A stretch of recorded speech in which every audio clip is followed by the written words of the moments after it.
Hoy vamos a comenzar con los seminarios sobre abuso. Vamos a ver lo que es la definición sobre abuso, vamos a ver los tipos de abuso,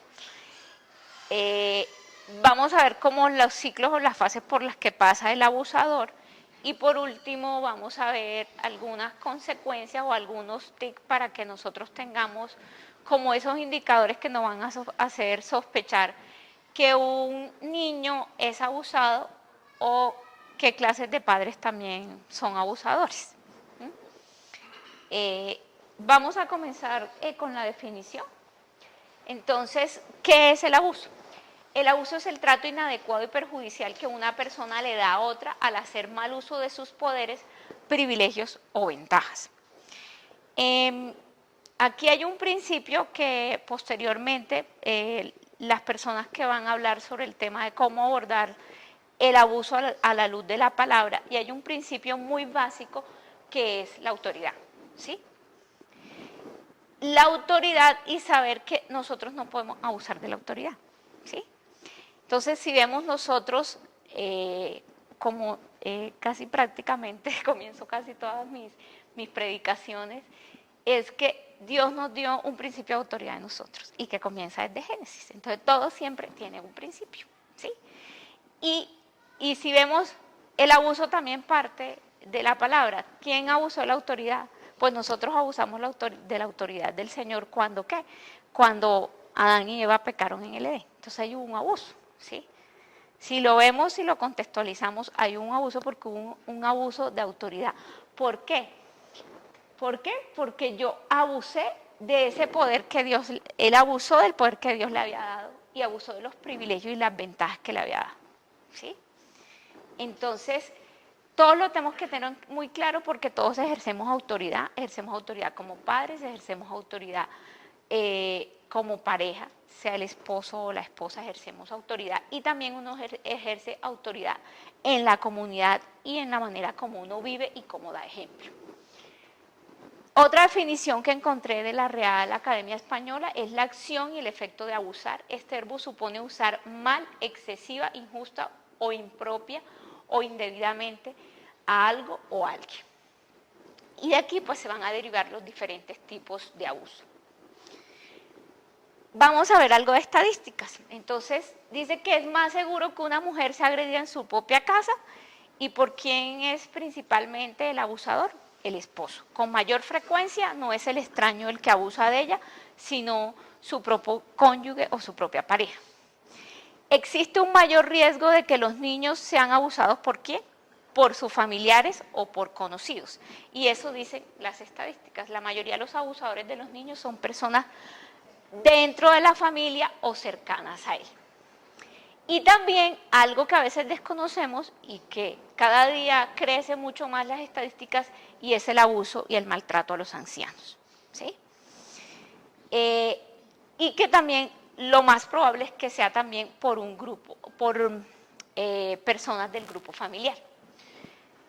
Estas estadísticas que les escribo acá del 2000, ya para el 2016 ha aumentado el 20% del registro en Colombia de 68.585 casos de violencia intrafamiliar, de los cuales 10.900 fueron maltrato infantil, 43.200 por maltrato conyugal y los restantes involucran a ambos.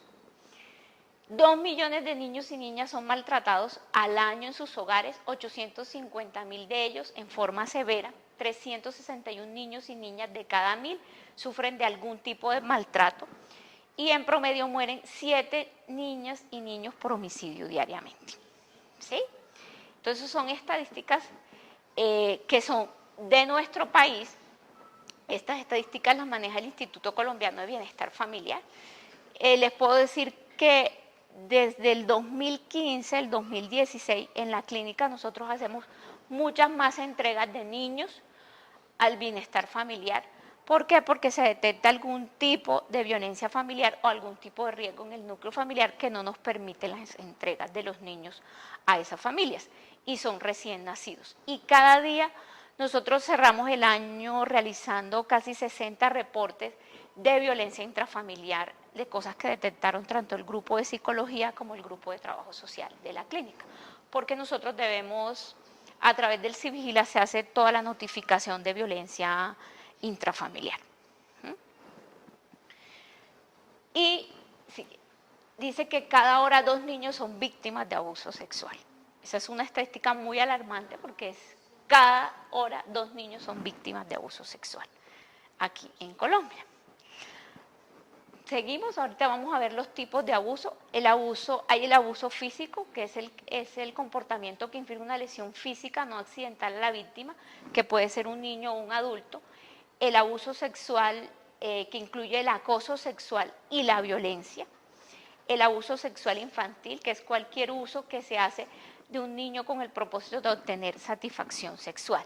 Y aquí hay que esclarecer mucho lo que puede ser abuso y lo que es ya un acto sexual consumado, porque simplemente el hecho de yo estar y visualizar, sean páginas de internet de porno o revistas de pornografía, ya ahí se confiere un abuso sexual para los niños, solo con mostrársela o inducirla a que él vea ese tipo de imágenes. Tenemos lo que es la agresión verbal y el maltrato psicológico, que incluye el lenguaje y las acciones de odio, las amenazas y la manipulación. Y aquí dejé, y con una connotación especial, lo que llamamos el abuso espiritual. ¿Por qué el abuso espiritual?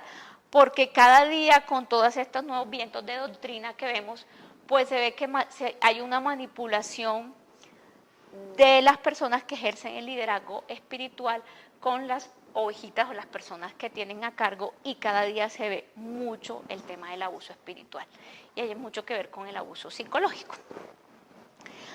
Traje como otra clasificación de los tipos de abuso. Hay una parte que es la dependencia emocional. En la dependencia emocional, especialmente con el cónyuge, esa dependencia emocional que hace que en la medida en que manipula con, pues tú dependes de mí, si te pego es porque te estoy demostrando cariño.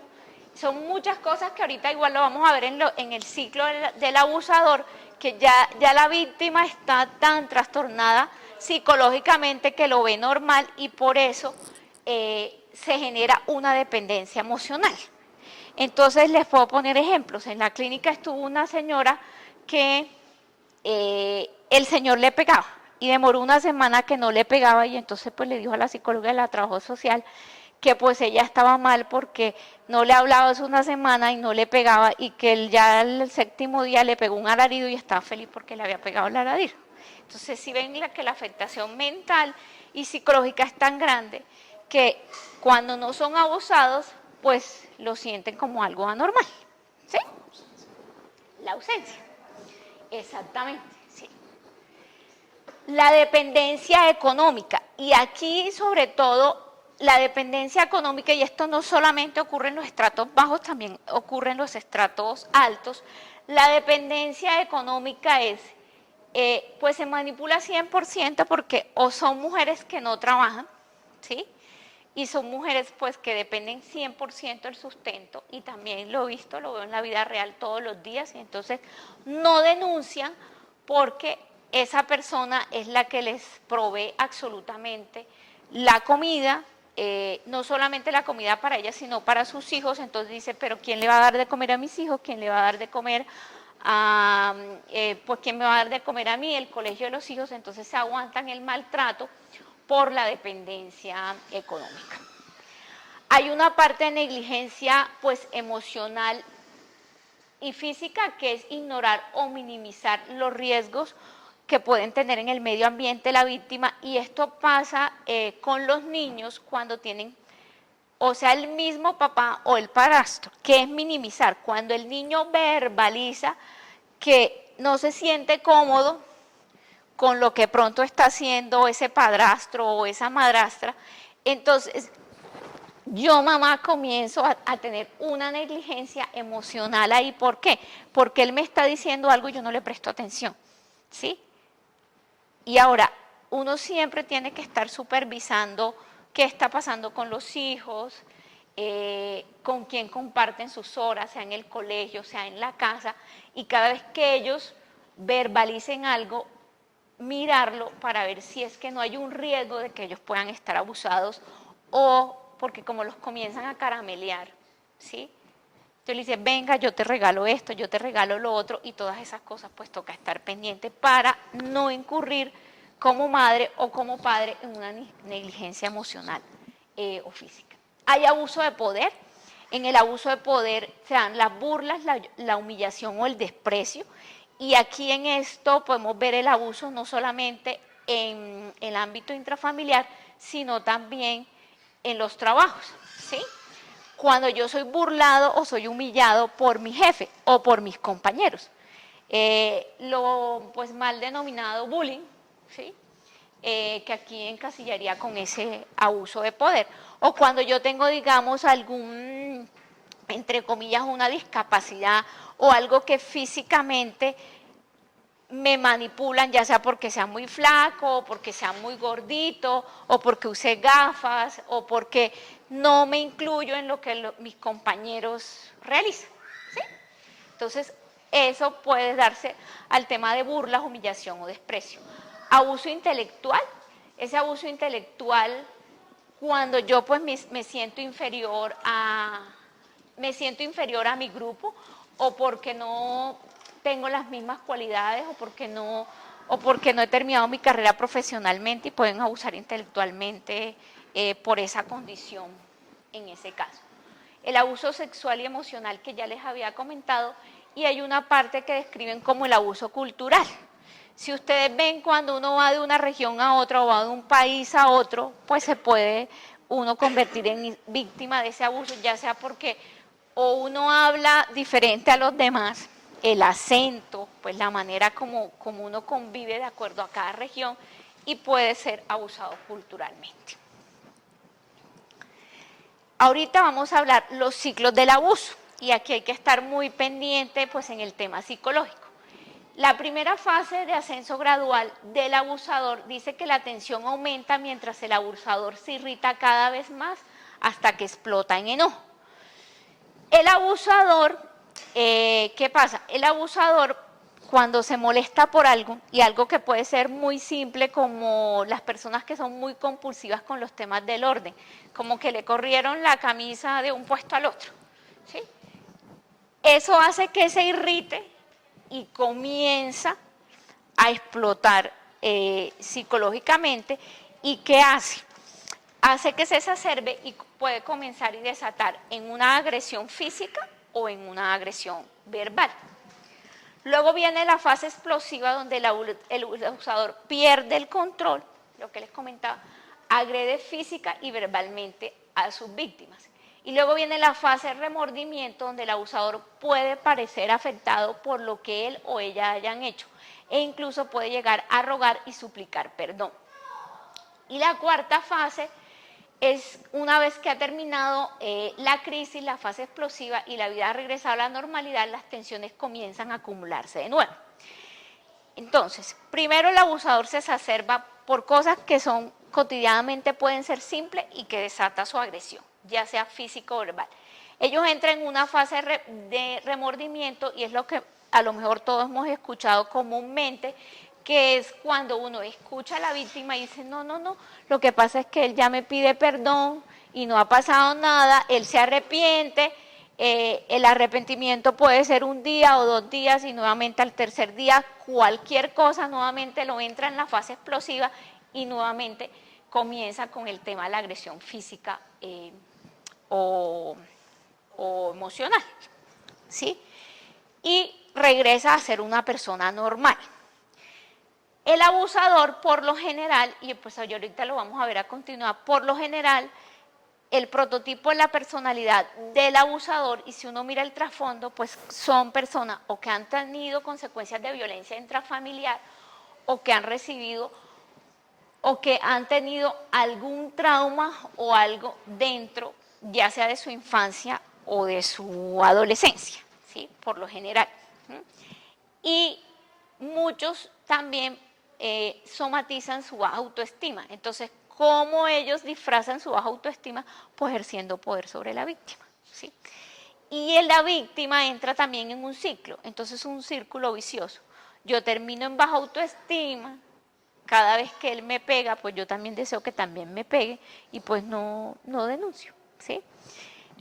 Esta semana nosotros pudimos ver en la clínica Pasó, y que es algo que también debemos profundizar, porque la mayoría del abuso de ambas partes lo que tiene de base es que hay pecado, ¿sí? La base es que hay pecado. Esta semana nos pasó una señora que tiene sus bebés hospitalizados. En la clínica hay 2 entradas. Ella se salió por la primera. Hacia arriba en la esquina se fue a encontrar con su primera pareja, el papá de su primer hijo. Allá se fue con él. Su pareja actual de su hijo que tiene hospitalizado, su segundo hijo, se la pilló que se había ido, ¿no? Se había encontrarse con él en la esquina. El tipo se le vino corriendo, ella se metió por una de las entradas, comenzó a la puerta, casi parte la puerta de vidrio, se le sale, luego que se le salió, cogió y le dijo un montón de cosas, allá afuera en el pasillo delante de todo el mundo, la escupió y le pegó una patada. Tocó llamar a la policía obviamente adentro, la valoración de psicología, la valoración de trabajo social, etcétera. Llegó la policía y la policía le pregunta a él, ¿le pegó? ¿Le pegó? Pregúntele a ella, pregúntele a ella a ver si le pegó. Como ya pues es evidente, cuando hay esa evidencia tan grande, pues uno, la obligación como institución es hacer el reporte, y uno hace el reporte pues de la violencia. Y pues a ella se le exigió que tenía que traer el denuncio de la fiscalía. Pues cuando trajo el denuncio, en el denuncio lo único que decía era conflicto familiar. Siguientes 2 días ya la vieron dándose piquitos con él al frente, muy abrazados, muy todo. Pero parece que ella sí le es infiel con la primera pareja. Pero miren todo lo que genera. Entonces, cuando uno detecta, pues digamos, toda esa, digamos, factores, pues los niños no se pueden entregar, ¿sí?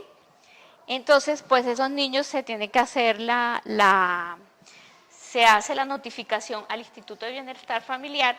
A ellos les dejan, pues sea un juez o alguien que decida si se puede entregar, les hacen visita, y si los dejan bajo seguimiento o definitivamente les quitan la custodia provisional de ese recién nacido.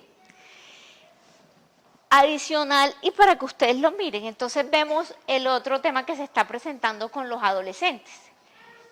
Este tema, y se ve así, el ciclo se ve. Y miren que a veces son tan sutiles. Yo he podido tener pues la oportunidad de personas que están a cargo, digamos, que son empleados y empleadas mías, que cuando uno los escucha, sus vivencias o lo que están viviendo, son personas que también están siendo abusadas. Entonces es la persona que, aunque yo trabajo, ¿sí? Yo mujer trabajo, pero mi esposo es el que, digamos, aporta por lo menos el 70% del sueldo, ¿sí? Entonces, yo comienzo un proceso de separación, y entonces, ¿cómo hago esa dependencia psicológica? Esa dependencia psicológica, porque como él aporta el 70% y nos vamos a separar, entonces comienzan a manipularlas con eso, ¿sí? Entonces, como tú dependes de mí, entonces tú tienes que hacer lo que yo diga. Entonces, digamos que les pongo como los polos opuestos. ¿Por qué? Porque esos tipos de abusos se ven en todos los estratos, ¿sí? Y a veces en los estratos más altos lo que se hace es disfrazarlo con el tema económico, porque cuando uno no devenga, entonces el 100%, pues es que usted depende de mí y se tiene que dejar, y entonces le amenazan con quitarle los hijos, ¿sí? Entonces comienza ese grado de sumisión que afecta a la mujer en todas las esferas. En todas las esferas es que mi autoestima se baja demasiado. O sea, al bajarse tanto mi autoestima, ¿qué pasa? Entonces yo siento que soy una mujer frustrada, que no me puedo desarrollarme profesionalmente, ¿sí? Siento que yo no voy a poder crecer, que sin esa persona no voy a poder vivir y que me voy a tener que permitir el abuso toda la vida. Y que a mis hijos les va a tocar aguantarse pues la misma situación. Y todo eso trae una consecuencia, es ver adolescentes como las vemos, adolescentes que he tenido la oportunidad, digamos, de manejar, adolescentes que hoy salieron de todo este tema del cartucho y que da tristeza ver una niña que de sus 10 años ya ha tenido que vivir en varias instituciones del bienestar familiar. Luego que se vuelan de esa institución del bienestar familiar, termina en todo este tema del Bronx.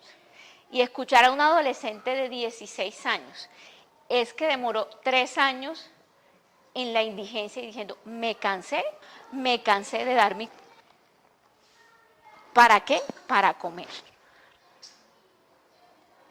Es una niña de 16 años que lleva 6 años entre instituciones de bienestar familiar, entre la indigencia y la prostitución. Y que hoy tiene un embarazo de 13 semanas y que no sabe quién es su padre. Y con las consecuencias, y adicional, con una madre que hoy tiene un cáncer de pulmón terminal. ¿Sí? Entonces, son ejemplos de la vida real, de lo que viven no solamente las mujeres, sino también igual los hombres, y también lo que viven nuestros niños, ¿sí? Nuestros niños. Y que es nuestro deber conocer para ayudar, y les digo para ayudar, y para que también seamos agradecidos de lo que hemos sido guardados, y de que vean el cumplimiento de la palabra en cada una de las vidas de nosotros, porque en la palabra dice que nuestra casa va a ser guardada, que nosotros no vamos a tener enfermedades en la juventud, ¿sí?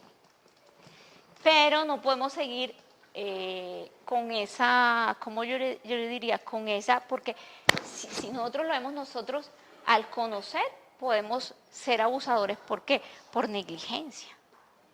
¿Y por qué lo digo por negligencia?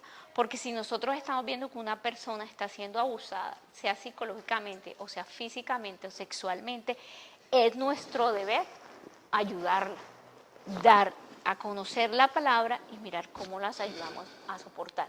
Si ustedes me preguntan a mí, que lo hablamos con la psicóloga, que decía, doctora, pero esa señora se le va a morir la mamá. Yo le dije, pero la palabra que dice, aunque tu padre, tu madre te dejaran, yo no te dejaré. Que la única solución para ellos es Dios. Es una niña que hoy se le muere su mamá y queda, ¿qué? Nada, nada, nada. ¿Sí? Con esto vamos a ver entonces, bueno, un abusador muchas veces sigue practicando el abuso porque desde su perspectiva funciona. Pues funciona en qué? Que si yo grito y si pego, hace lo que yo quiera. Los abusadores tienen tendencia a ser orgullosos o egoístas, elocuentes y persuasivos. Entonces eso es como que les digo, la que parece la oveja mansa, pero de mansa no tiene ni un pelito. Con frecuencia hay mucho pecado, lo que les decía, en ambas partes, y tanto la víctima como el abusador se maltratan el uno al otro. Es incorrecto suponer que ambas partes siempre son igualmente culpables. Lo que pasa es que cuando yo permito que se abuse de mí, entonces cuando yo permito que también termino contaminado con el pecado del abusador, porque sigo permitiendo que abusen de mí. ¿Sí? Y como padre es una responsabilidad, porque si yo tengo algunos indicios de que mi hijo está siendo abusado o no tengo el debido cuidado de mi hijo, obviamente también hago partícipe a mi hijo también de ese pecado que yo hago porque es mi negligencia, porque no estoy cumpliendo los deberes como padre. Bueno.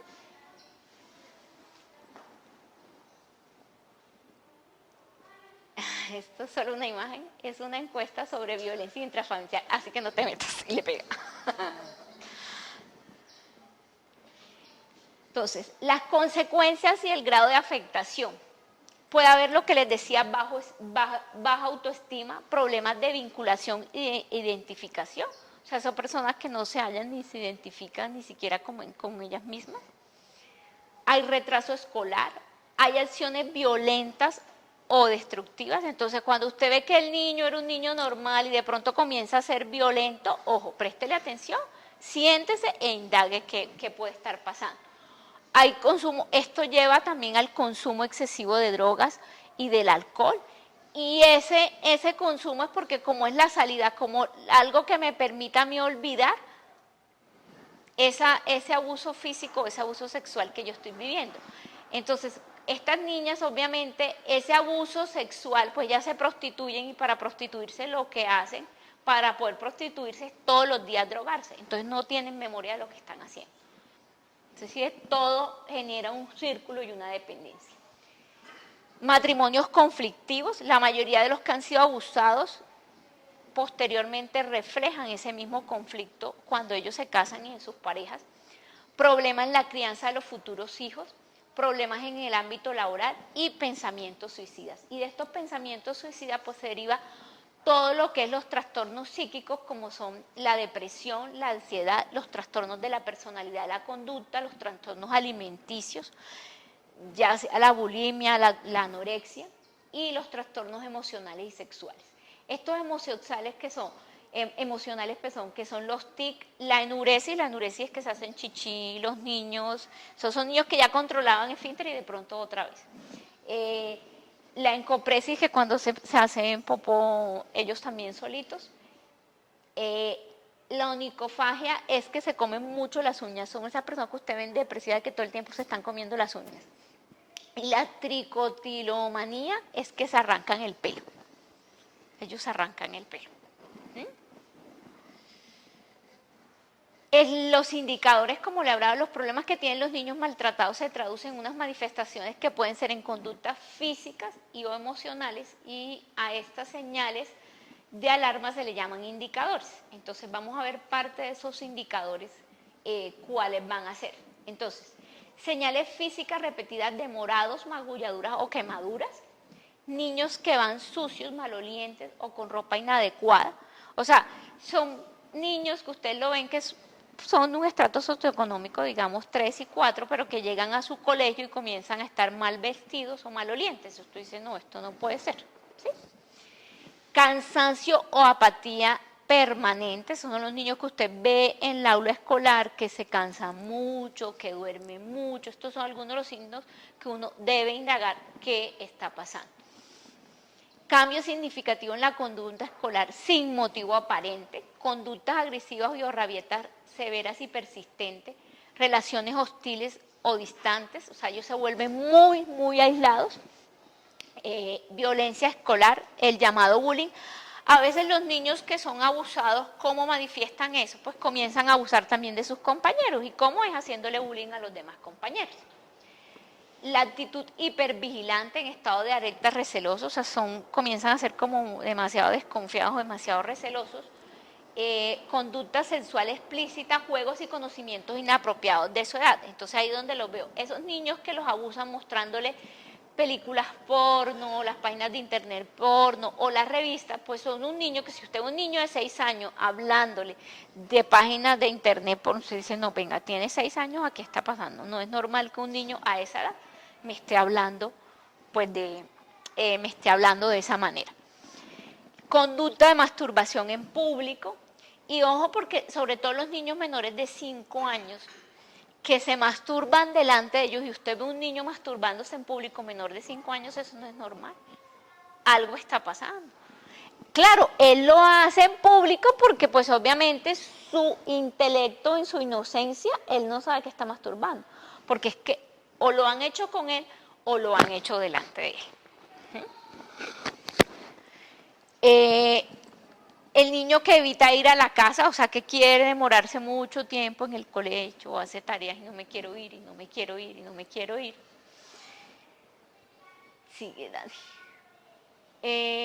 Tiene pocos amigos, muestra poco interés y motivación por las tareas escolares, después del fin de semana, vuelve al colegio peor, mucho más triste, presenta dolores frecuentes sin causa aparente. Y aquí voy a hacer un paréntesis porque hay un síndrome que se llama el síndrome de Munchausen. El síndrome de Munchausen, Mari de pronto y Jorge pues conocen un poco más la terminología. Son esos niños que quien los somatiza y quien los abusa es la mamá. Y se enferman mucho, mucho, mucho. Nosotros hace poquito también en la cardioinfantil hay un caso que fue de mucho renombre, y fue un niño que demoró casi unos 3, 4 años hasta que se logró demostrar que la mamá era la que le estaba haciendo y se le diagnosticó un síndrome de Munchausen. Era un niño que siempre llegaba a urgencias con hemorragia de vías digestivas. Con hemorragia de vías digestivas. O sea, vómito con sangre. Y vómito con sangre, llegaba, ellos murió hospitalizado, le hicieron de todas las cosas de pruebas, no se le encontraba al niño. Ese niño llegó incluso a ser manejado en Estados Unidos, y en Estados Unidos fueron que se dieron cuenta que estaba padeciendo un síndrome de Munchausen. O sea, la mamá era la que hacía cosas para que el niño tuviera la hemorragia de vías digestivas. En clínica infantil ahorita tenemos un caso también de una mamá que ya se le va a pedir intervención al bienestar familiar. ¿Por qué? Porque él tiene 3 hijos. Su primer, creo que es niño o niña, ya no recuerdo bien, pero siempre va por dolor abdominal, dolor abdominal, dolor abdominal, dolor abdominal, hospitalizan, le hacen estudios, nada. Obviamente la mamá se victimiza, la mamá, ustedes son los negligentes, no me he encontrado lo de mi hijo, víctima total, total, total. Ya para el segundo hijo también con lo mismo, dolor abdominal, múltiples consultas, al niño no le encuentran nada. Pues la clínica pues hizo junta médica con la mayoría de las especialidades, y pues ya entonces la mamá que es que no se le hace nada, pues lo van a pasar a otra institución para que sea otro par que haga la misma valoración, pero ya la mamá le están sospechando el Munchausen porque ya es el segundo hijo con la misma sintomatología, dolor abdominal, no le encuentran nada, dolor abdominal, múltiple frecuencia, se hospitaliza, no le encuentran nada, dolor abdominal, le dice al niño, ¿cierto que te duele la barriga? ¿Cierto que te duele la barriga? ¿Sí? Entonces, ojo, porque claro, pues yo soy la mamá, pues obviamente yo también te puedo manipular diciendo tienes que decir que te duele la barriga y te duele la barriga y te duele la barriga, y que tanto yo te doy cosas para que te duele la barriga, y como soy la mamá, pues obviamente tú no vas a desconfiar de mí porque tú eres mi mamá. Tómate esto y pues le puede dar un laxante. ¿Sí? Entonces, por eso es que es muy importante que nosotros conozcamos todas estas cosas. Problemas alimenticios, o son los niños o muy glotones o los que no comen. Falta clase de forma reiterada sin justificación, retraso en el desarrollo físico, emocional e intelectual, presenta conductas antisociales como fugas, vandalismos y pequeños hurtos, e intento de suicidio y sintomatología depresiva. ¿Sí? Entonces, si ustedes ven, digamos que en los trastornos de la personalidad, o son niños o personas muy agresivas que manifiestan todo ese abuso o en los dos extremos, o personas demasiado agresivas o son demasiado sumisas, y que también, digamos, en los lugares diferentes digamos, al hogar, pues también se comportan de esa manera. ¿Sí? Ya les había comentado, pues abusan de sustancias tóxicas, no justifican la ausencia de la clase, esto es parte de los papás. Creo que se me confundió la otra diapositiva con esa. En los padres y los cuidadores parecen no preocuparse por el niño, no acuden nunca a las citas y reuniones del colegio, desprecian y desvalorizan al niño en público, sienten a su hijo como una propiedad, recogen y llevan al niño al colegio sin permitir contacto, o sea, esos que llegan muy rápido, nos vamos y no quieren hablar con nadie. Dale a la de atrás porque me quedo esta. Tratan desigualmente entre sus hermanos, no justifican la ausencia de clase de sus hijos, justifican la disciplina rígida y autoritaria, ven al niño como malvado, ofrecen explicaciones ilógicas, contradictorias y no convenientes, o bien no tienen explicación. Habitualmente utilizan una disciplina inapropiada para la edad del niño, son celosos y protegen desmesuradamente al niño. Esos, digamos, pues son los tips que uno debe tener en cuenta para los padres o las personas que puedan tener a cargo a esos niños.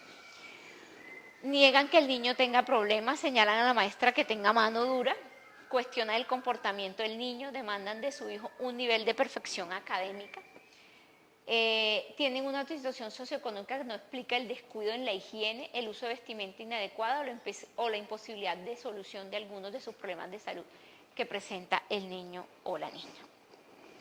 Entonces, digamos que esto es pues como el abrebocas o como los tips para que los tengamos en cuenta. Ya digamos en la parte del abuso sexual, sobre todo para los niños, está la parte del abuso, digamos, físico o digamos solo psicológico en la parte sexual. Pero ya digamos ya el abuso conferido como ya un acceso carnal violento, pues digamos ya es más potestad, sobre todo pues digamos de la parte médica, que uno físicamente cuando ve al niño, digamos hay algunos rasgos después de los genitales externos con los cuales uno tiene que dictaminar que aparentemente hubo un acceso carnal violento, porque normalmente pues ya pues lo profundizarán en la parte legal. Quien hace el dictamen es un perito,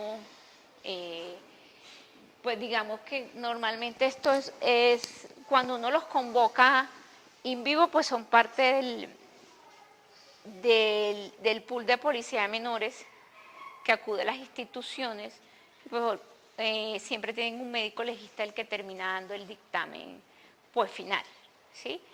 Pero sobre todo en los niños, los médicos generales, de acuerdo a donde estén o en el sitio donde estén, y luego los pediatras son los que tienen que colocar como el primer diagnóstico. Y somos nosotros, el deber de nosotros es de colocar las alertas y hacer las notificaciones legales que haya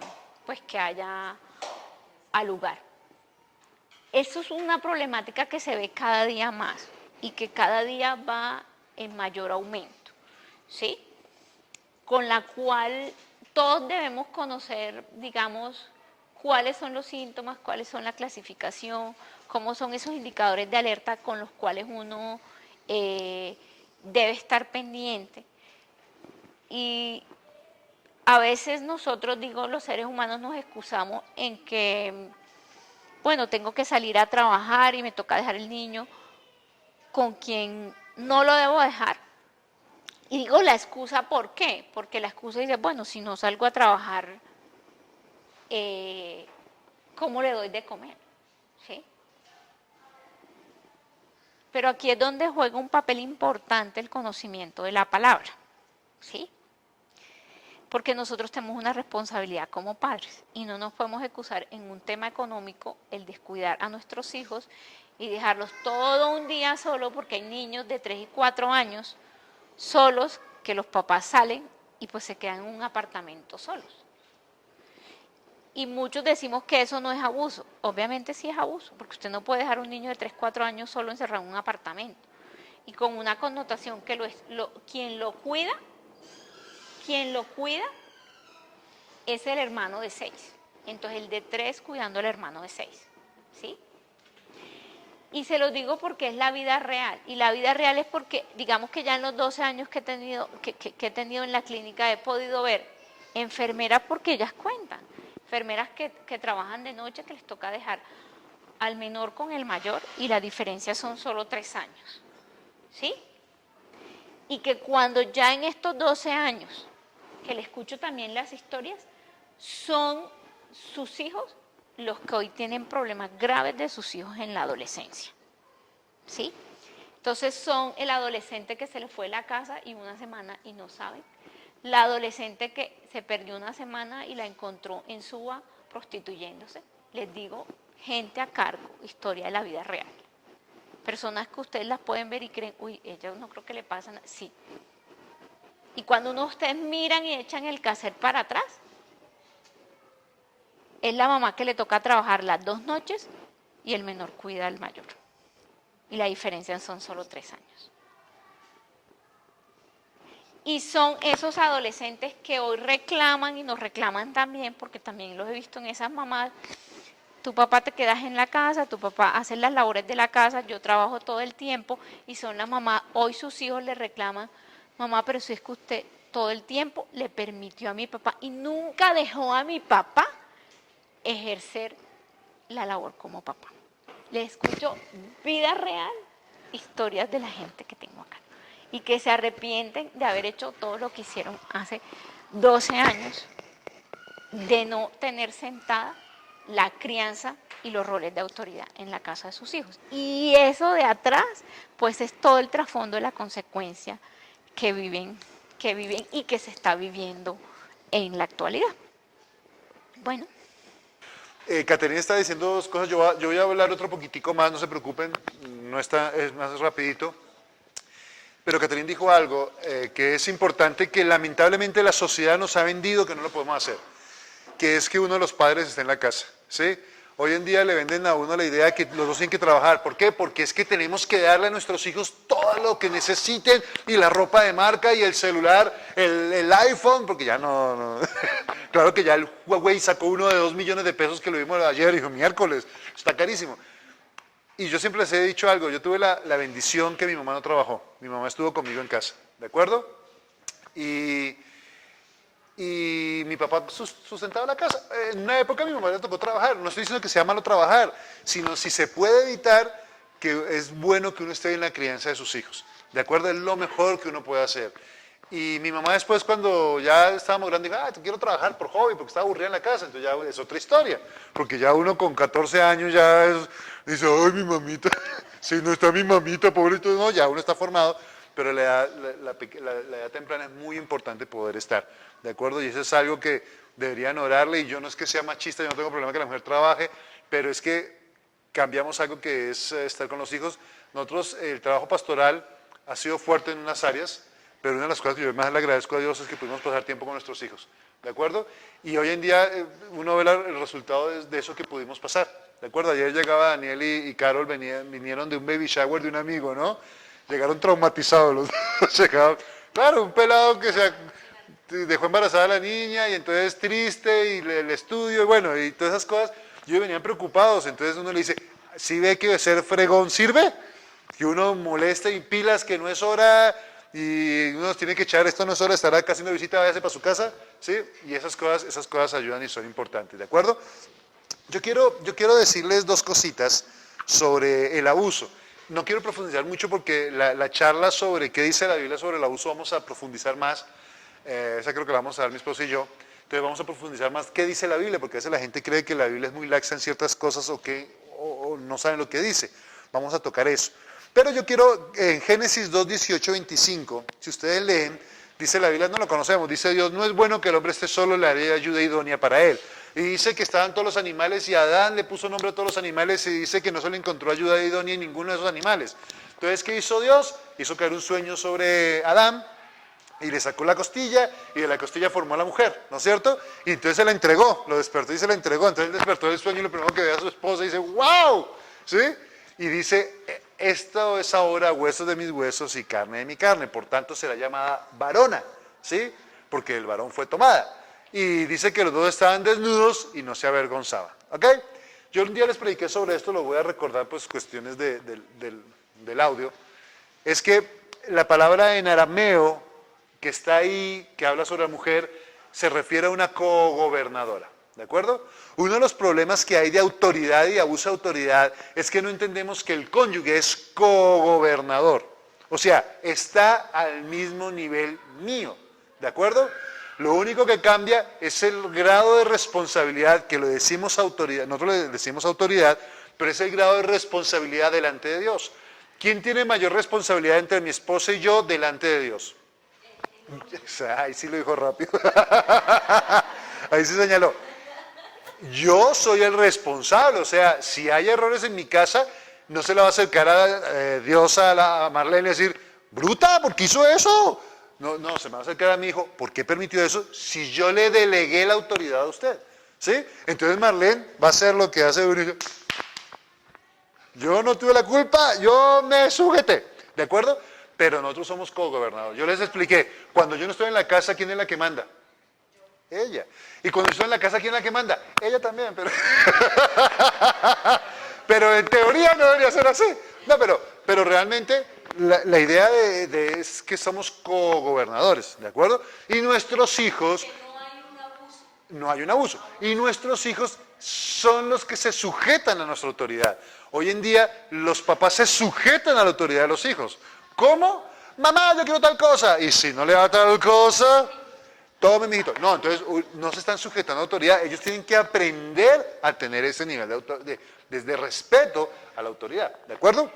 A propósito, en el mes de marzo vamos a estar hablando, vamos a estar hablando sobre autoridad, todos los tipos de autoridad de la Biblia, para echar fuera demonios, para sanar enfermos, para manejar gente, para ser manejado. Vamos a trabajar todo ese nivel de autoridad. ¿De acuerdo? Entonces, quiero que entiendan algo. A veces nosotros entramos en abuso, ¿por qué? Porque nos creemos dueños de la otra persona. Catherine lo tocó en un punto, ¿no es cierto? Dijo que los papás se creen dueños de los hijos. Entonces los tratamos así y a veces nos creemos dueños de nuestro cónyuge, sea hombre, sea como mujer. Claro, se ve más abuso hacia el lado de la mujer físico, pero se ve más abuso hacia el lado psicológico, hacia el hombre. ¿Sí? La mujer abusa hacia el lado del hombre psicológico. ¿Sí? A ver, siempre uno dice el sexo débil, ¿no es cierto? Y la mujer, el sexo débil. A veces la mujer es tremenda cantaleta que arma y a veces el hombre, mire, yo le voy a decir, uno a veces de hombre prefiere quedarse callado, ¿por qué? A ver, hombres, ayúdenme. Porque uno no puede sacar la mano y ponérsela. Entonces uno dice, me quedo callado. Y entonces la mujer, ¿qué es lo que le dice? Pero diga algo. Yo no. Pero si digo algo, yo las de perder. La ventaja de ser hombre es que, ¿cuántos de ustedes se pelearon con sus amigos alguna vez en la vida? Hombres. ¿Se pelearon alguna vez con un amigo así querido? Y uno hasta las trompadas llega, ¿no? ¡Pam, pim, pim, pim! Mi papá dice que la mejor pelea que vio en su vida fue la de dos amigos que eran los amigos del alma del colegio. Entonces, es que salieron al colegio, dejaron las maletas y eso era pim, pim, pim, se revolcaban en el piso, se llevaban del polvo. Termina la pelea, agarran, se ponen la maleta y se van abrazados. O sea, se acabó el problema, eso fue, ¿sí? Uno no puede arreglar con la esposa de eso porque no es imposible, entonces... también hay un nivel de abuso en la parte verbal. La mujer, ¿cómo se defiende? La mujer se defiende con palabras hirientes. La mujer no le dice bobo, sino que la mujer se voltea y le dice, me arrepiento de haberme casado con usted. Fue lo peor que me pasó en mi vida. ¿Sí? Y uno dice, miércoles, ¿pero qué hice? Dice uno, ¿a qué horas? Entonces uno piensa, pues si se arrepintió, pues váyase. Pero no se van. Porque es la forma de faltar el respeto entre el uno y el otro. Porque nos creemos dueños de la persona que está al frente. Nos creemos que tenemos derechos sobre la vida que está allá, tanto de hombre como mujer, mujer, hombre, hombre, mujer. ¿De acuerdo? Creemos que no, el otro no. El otro y viceversa no. Creemos que tenemos derechos sobre nuestro cónyuge. Y miren lo que dice 1 Corintios 6, 19 al 20. Ese sí vamos a buscarlo. Dice así. ¿O ignoráis que vuestro cuerpo es templo del Espíritu Santo, el cual está en vosotros, el cual tenéis de Dios y que no sois vuestros?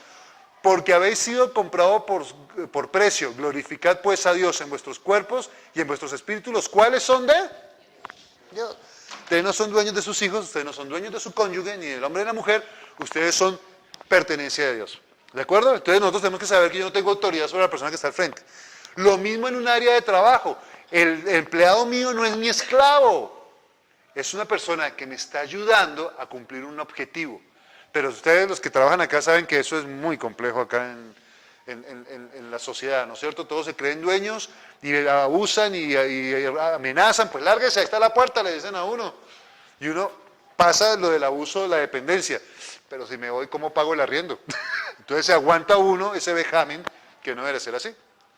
¿De acuerdo? Los que si algunos tienen algún problema en eso, vayan, busquen trabajo en otro lado y váyanse. ¿De acuerdo? Entonces cuando le digan váyase, ahí sabe que sí y se van así. Y renuncian. ¿Ok? Listo.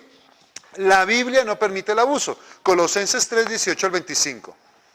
Ya lo hemos leído. Dice, mujeres estén sujetas a sus maridos, maridos hablen a sus mujeres, hijos obedezcan a sus padres en todo, padres no sean ásperos, no exasperéis a vuestros hijos. Después llega y dice, siervos, háganle caso a sus jefes, ¿de acuerdo? Entonces, por ejemplo, le voy a explicar una clase de abuso que uno puede ver de un nivel bajo al que está en la autoridad. Y eso para eso nos sirven los profesores. ¿Sí? Uno de profesor le dice al niño, váyase para allá. ¿Por qué? Y uno no le, yo siempre lo digo, les dan ganas de sacarle la mano y ponerle una cachetada, ¿no es cierto? Y uno, pero le pongo la cachetada, me echan, me demandan.